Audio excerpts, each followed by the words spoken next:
Hello and welcome to Fertility Talks by Kiran. This is a public awareness initiative by Kiran related to topics related to infertility and to spread awareness in the public about what are the causes of infertility, how it can be diagnosed and how it can be treated.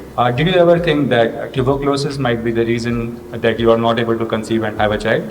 Yes, surprising but very, very true. Tuberculosis is one of the most commonest reasons for both male and female infertility in India.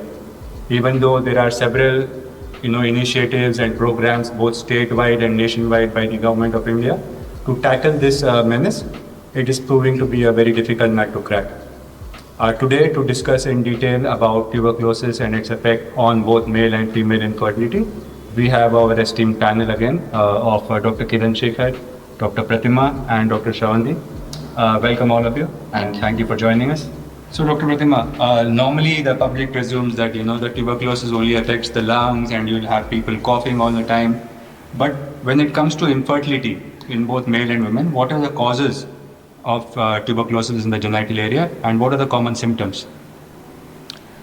Thank you for the question, Dr. Samit. Yes, tuberculosis does affect females as well as males. As early as adolescent young age, when the female starts menstruating, the infection can be contracted. The primary source of infection is through the bacteria, which is the Mycobacterium tuberculosis bacilli bacteria, which primarily affect the lung tissue, and from there they spread through the blood route, the hematogenous route, to the organs, various multiple organs. But in women, they usually affect the genitourinary area, and this presents as infertility and delayed fertility in a lot of women around this age, around the conceptional age. So primarily it affects the lungs, and then from there through the hematogenous route spreads to uterus and other neighboring organs, the fallopian tubes, the ovaries, even the cervix, vulva and the vagina are also affected. Primarily the effect is over the tubes, the fallopian tubes. According to the ICMR studies, 50% of women who suffer from infertility have been diagnosed with clinical or subclinical tuberculosis. So this can present in various forms like blocked fallopian tubes, where the infection causes scarring and blockage of fallopian tubes, rendering the fallopian tubes blocked, and hence there is no fertility or fertilization. So the next question we will address to Dr. Kiran. There are clinical manifestations of tuberculosis. You might have to do some tests to know it. But can there be asymptomatic cases wherein everything is normal, but still, the patient might have tuberculosis and may need to be treated? Thank you so much for the question. And I'm very happy that today's talk by Kiran Infertility Center and our IVF Center is about a very important cause of infertility, that is tuberculosis. Right from our early days of studying for MD exams and throughout my practice of the last 40-45 years, tuberculosis, every day used to be emphasized by our professors and everyone in that field. Why? Because the quantum of the problem we face in India is very, very high. The number of cases in Indian subcontinent is, they say, highest in the world. So, this kind of importance being given to this disease is very, very important. And on that surface, the patient may look completely okay to you. The girl would be okay and she will be married, and then when she is trying to conceive, she comes to us or to the infertility people or to a gynecologist. So that's a very important aspect, that it may be asymptomatic also totally. If there is no symptoms at all, she looks healthy, like not the typical TB appearance, like she has lost weight or there is loss of appetite or anything. But when we investigate these patients and find blocked tubes, or we find something irregular appearance of the endometrium, that is the lining of the uterine cavity, and whenever we find such symptoms and we see that she has excessive bleeding, or in the later stages the bleeding will totally become less and less, and they will start having absence of menses also. Right. So first time she is brought to us, to the gynecologist, for this reason. So right, just now we heard from Dr. Kiran as to the impact of tuberculosis, and next we will speak to Dr. Shravandi and understand why tuberculosis is so important and why it is considered to be a very dangerous disease. Thank you, Dr. Samit, for asking the question. Yeah, tuberculosis is one of the significant causes of mortality, and it is the second most deadly infectious disease in the world. Approximately 2.5 million new cases were reported in India in the year 2021. So, as per the Global Tuberculosis Report, 25% of the population in the world are having latent TB. Latent TB means they are exposed to Mycobacterium tuberculosis bacilli, but they are not yet infected and they do not produce any symptoms. They do not spread the disease. But in later life, several years or maybe decades later, this latent TB will become active and it produces symptoms and it can spread the disease. So the tuberculosis is dangerous. Coming to female genitourinary TB, it accounts for 5% of female genital infections and it can produce symptoms like chronic PID and infertility. Right. So we just heard from Dr. Shravanti as to what percentage of the population in India and as well as globally is affected by active and latent tuberculosis. So Dr. Kiran, my question is to you. So we are trying to understand, that you said, patient might clinically present to you being thin and, coming out as weak, but that happens usually when the person is immunocompromised, right? So like normally in your clinical practice, what do you do to check which organ is affected? And there are different pelvic organs, so can you explain for the general public, in males and in females, what kind of specific organs in the pelvic area are affected? When the infertile couple walks into your OPD, there are very less symptoms and signs, or when they're coming that the couple may be affected by infertility. That's very difficult to say. But history taking is very, very important. One sentence I would say about that is, don't forget to ask if anybody in the family suffered from TB, or in her youth, like when she was around 15, 16 years of age, whether the male or female partner had lung symptoms, they were sick for 1 or 2 weeks, and then nothing happened and they recovered and everything went off well. So that also is a very big pointer towards the diagnosis. So history taking is very important. And in the female, the organs which can get affected are of very prime importance in the fertility of the female partner. Those organs are 90% of the infection is found to be in the fallopian tubes. As all the people know that, infertile couple as well as all of us know that fallopian tube is a very, very important organ for the female fertility, because that is the seat of fertilization. That is where actually the sperm and the egg meet. So if that organ is totally destroyed by tuberculosis, or it is filled with fluid, or it is having calcified areas, and it becomes very rigid, not able to pass the baby from the fallopian tube to the uterus. So, everything boils down to total infertility and not having pregnancy at all. So in the female, fallopian tube is affected, her endometrial lining, that is the lining of the uterus, is affected, thereby leading to even if we do IVF treatments also, sometimes we have to improve that lining and then put back the baby there, because IVF we will come to that later in the discussion, but IVF will be the mainstay of our treatment because the tubes are blocked. And very rarely the ovary and the peritoneum and the internal intestines and all also may get affected. But in the male partner, the epididymis, the male sexual organ, testis, and the sperms are also maybe sometimes affected, and the sperm count may go down. So, Dr. Pratima, a very important question. Can TB be spread through sexual contact as well, apart from the routine modes of spread? Primarily, the spread of tuberculosis bacilli occurs through the heterogeneous route, but there are again other modes of transport of these bacilli. Primarily through sexual contact, if the male partner has genitourinary TB, which is again a very rare finding, then through sexual contact the tuberculosis can spread. Other forms are bovine tuberculosis. Consumption of milk which is unpasteurized and has loads of these bacteria can again cause intestinal tuberculosis, and then subsequently secondary infection of the uterine cavity, the endometrium, the fallopian tubes, the genitourinary TB in females. So primarily, most of the time the spread is through the heterogeneous route, and the primary organ of contact being the lung, where the bacilli thrive and they survive, and from there they spread to different parts of the body. So we heard from the other panelist, Dr. Shravanti, about the mode of spread and how dangerous it can be.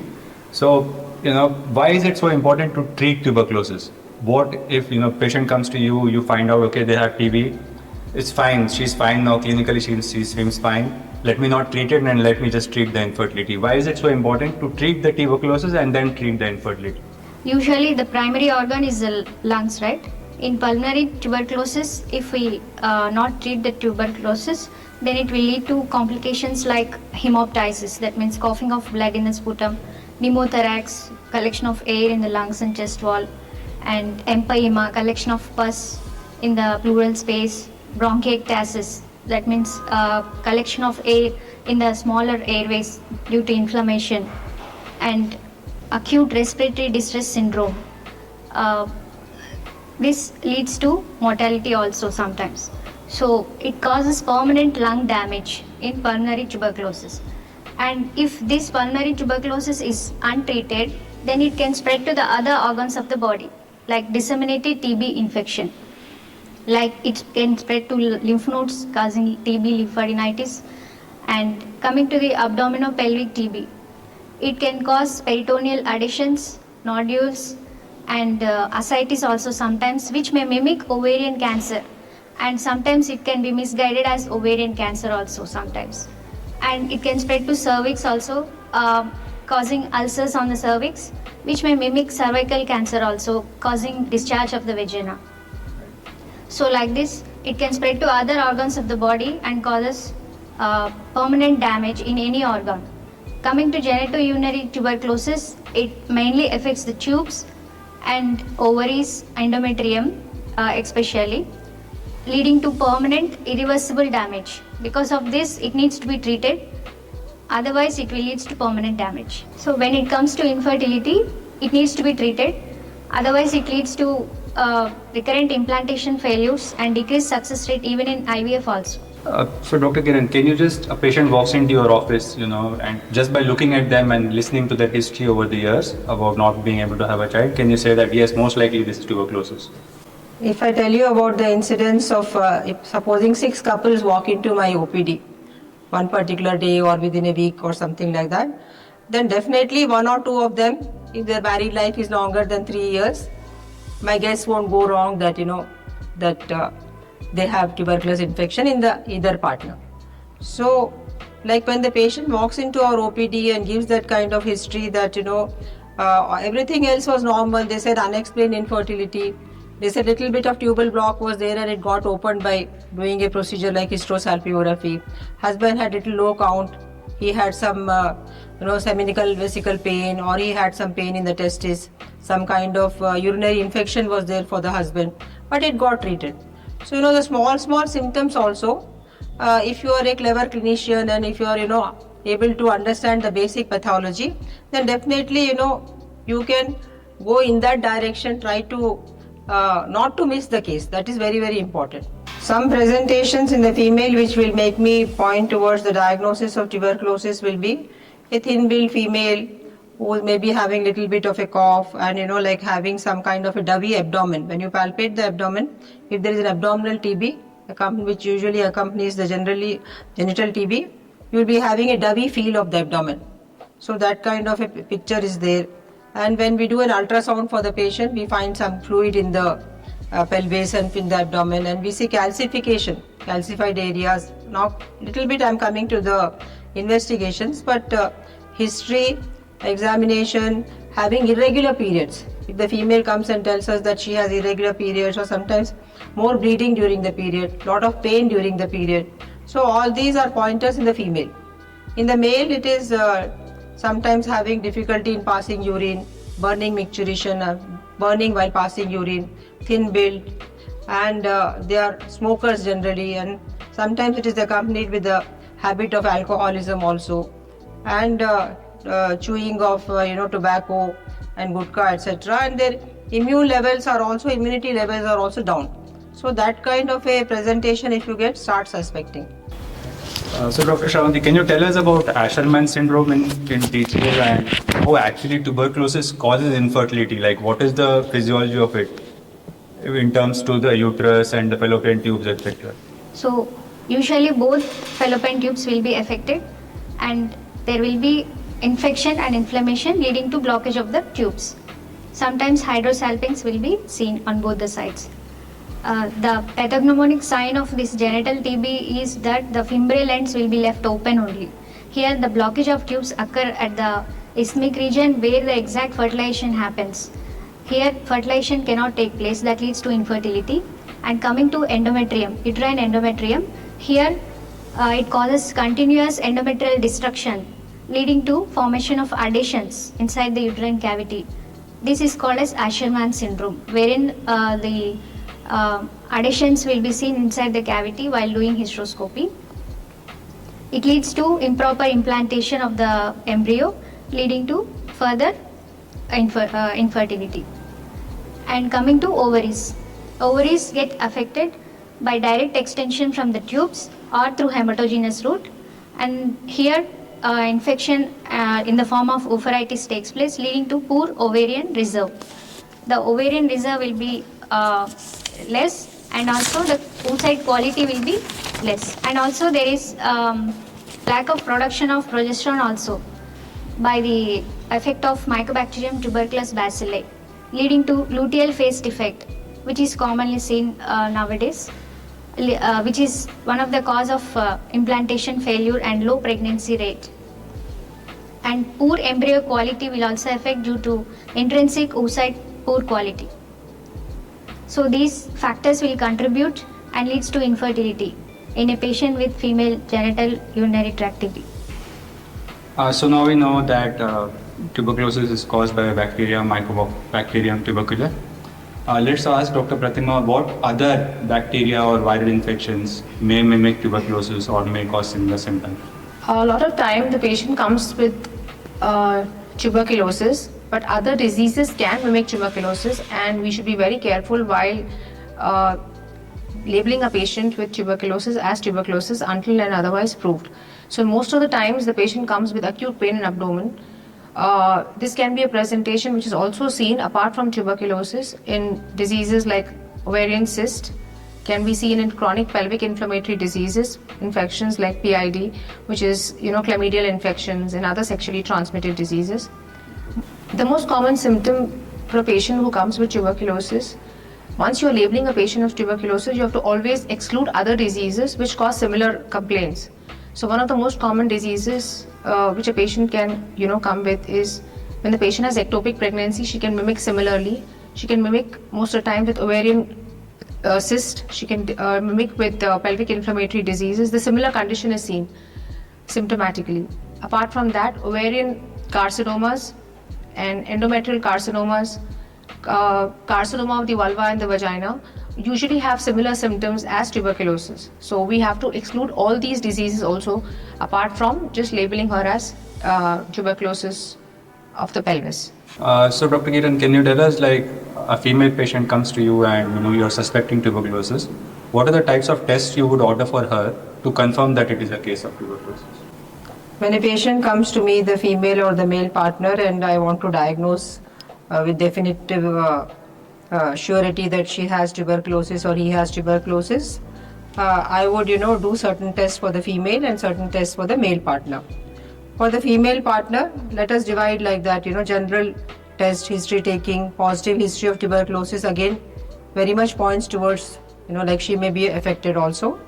Other tests are blood tests, like the complete blood picture where there may be anemia, there may be excess of lymphocytes, one of the WBCs which are increased in number, and they will also have another test which is a general test, but sometimes it's very specific for TB also, like that's called as a erythrocyte sedimentation rate, ESR. It is very, very high. Usually it is 10 to 20 or up to 30 millimeters, but in tuberculosis patients it may cross 80 to 100. So that is a pointer towards tuberculosis. Other tests which point towards tuberculosis is X-ray appearance of the lungs. If you take a chest X-ray, you will have fibrosis in the lungs, an old TB lesion may be present. You may be having some fluid inside the cavity, like Dr. Shravanti said, and sometimes there will be some cavities, old cavities. The whole lung tissue is destroyed and it is replaced by a cavity in the lung. And you will also have enlarged lymph nodes in the lungs. So these 4 or 5 things immediately make us think about TB. The other diagnostic test in the female would be, the gold standard would be also to do an ultrasonography and a tube testing. Ultrasonography, we will see that the tubes have become enlarged, sometimes if they are that severe, and they form like a balloon appearance in the distal part of the tube. And sometimes it forms constrictions, dilatations like that. That is called as a beaded appearance of the tube. So that's very pathognomic and very typical of tuberculosis. And you will have a lot of fluid inside the pelvic cavity. And the uterus also would be having some sort of adhesions inside it and irregular appearance. So all these are ultrasonographic findings. But if you go for an X-ray diagnosis in the female, that is called as an HSG test, which every common public, everybody also knows about the test. It is done in a radiological laboratory. You inject a dye inside the uterus and the dye has to come out of the tube. If the dye doesn't come out, patient complains of severe pain, and you see that both the sides of the tubes are totally enlarged, then that is very pathognomic and very typical of female tuberculosis. For the male tuberculosis, you have to actually go in for a testicular aspiration of the fluid and see for the tuberculous bacilli. And the same tests also apply there, like ultrasound, the CT scan, MRI scan, if you want more diagnosis. So don't shy away from going deeper into the diagnostic procedures. That is what is my take-home message. Blood tests, actually you do the antibody test, because there's tuberculosis is there, will produce antibodies towards that. So that is called as a gamma interferon test. So that test if you do, and then you do the nucleic acid, array tests also, you will come to know that tuberculosis is there. Finally, the gold standard and seeing with your own eyes and taking a biopsy is very, very, completing your diagnosis to the last part also. So you will do a laparoscopy and hysteroscopy. Laparoscopy means, putting a kind of a telescope inside the abdomen, looking at all the genital organs, and the moment you see some kind of white tubercles or white areas or this kind of dilated tube, lot of fluid inside the peritoneal cavity, and fixity of the tube is not mobile and like the normal tube, it's very, very rigid. So all those things with our experience, we know that how the tuberculous appearance occurs. So even if you are not able to get a biopsy also, sometimes the definitive diagnosis can be made because of the laparoscopy.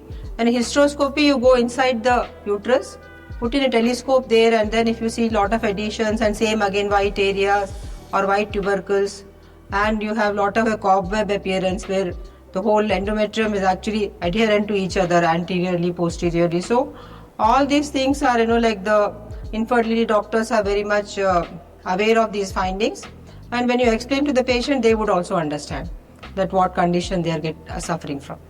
So Dr. Shravanti, now we know how to diagnose tuberculosis. Now it comes to the most important part. How do you medically or surgically, sometimes rarely, manage tuberculosis, especially when it comes to infertility patients? We can treat the genitourinary tuberculosis by medical therapy. Usually it shows better response when compared to the pulmonary TB because it has low viral that bacterial load. And usually the treatment consists of 2 phases, like intensive phase of 2 months with 4 drugs like isoniazid, rifampicin, pyrazinamide and ethomitol. So after this intensive phase, there will be continuation phase of 4 months treatment with 3 drugs coming to genitourinary TB instead of 2 drugs for pulmonary TB. So the total regimen consists of 6 months of course. Here the patient compliance is important because of long duration and adverse effects of drugs. Compliance will not be there.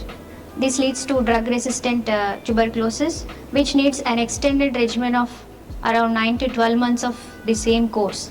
So the proper compliance to the patient is important. That's why the government of India have launched the DOTS regimen also under direct observation. They have to take the drugs. This resulted in a 19% decline in the mortality rate when we compare from 2015 to now 2022 because of that directly observed strategy.